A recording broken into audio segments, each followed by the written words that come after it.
அதிசயங்கள் செய்கிறவர் நம் அருகில் இருக்கிறார். அற்புதங்கள் செய்கிறவர் என்றும் நமக்குள் வசிக்கிறார். யோனா 1:11. பின்னும் சமுத்திரம் அதிகமாய் கொந்தளித்துக் கொண்டிருந்தபடியால் அவர்கள் அவனை நோக்கி, சமுத்திரம் நமக்கு அமரும்படி நாங்கள் உனக்கு என்ன செய்ய வேண்டும் என்று கேட்டார்கள். யோனா என்ன சொல்றாரு? என்ன தூக்கி நீங்க சமுத்திரத்துல போட்டுருங்க, அடங்கிடும். என்ன சொல்லணும் அவரு? அதுதான் நம்ம வேலை இன்னைக்கு.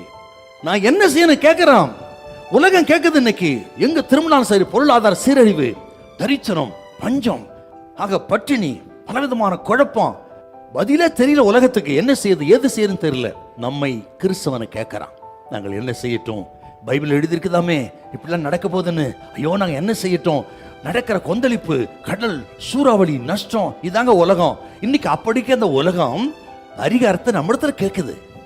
என்ன செய்யணும், எது செய்யணும்?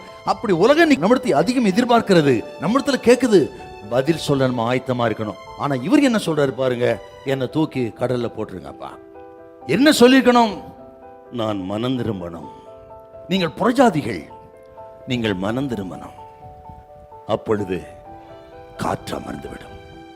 தான் மனம் திரும்புதல் சொல்லணும். நான் மனம் திரும்பிட்டா, ஐயோ நான் தப்பு செய்துட்டேன், நினிவேவுக்கு போவதற்கு பதில் தர்சீசுக்கு கப்பல் பிடித்து விட்டேன், அதனால தான் இது வந்தது. ஆண்டவரே என்னை மன்னிப்பீராக, என் மூலம் ஜனத்தை எல்லாம் மன்னிரு.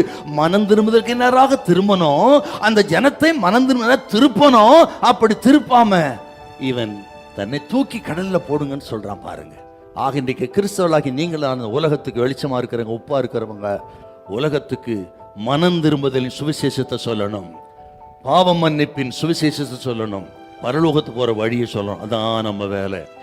மனம் திரும்புதல் சொல்லுங்கள், பாவ மன்னிப்பை சொல்லுங்க, பாவத்தின் பரிகாரம் இயேசுன்னு சொல்லுங்க, இரத்தத்தின் வல்லமை சொல்லுங்க. மனம் திரும்புதலை சொல்லி மனம் திரும்பி கடல் கொந்தளிப்பை அகற்ற வேண்டியதுதான் யோனாவின் வேலை.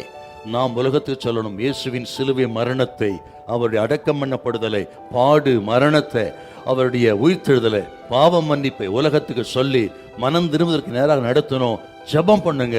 அதை செய்தால் கடல் அமர்ந்து விடும், காற்று அமர்ந்து விடும், மிகுந்த சமாதானம் உண்டாகும். அல்லேலூயா, ஹல்லேலூயா.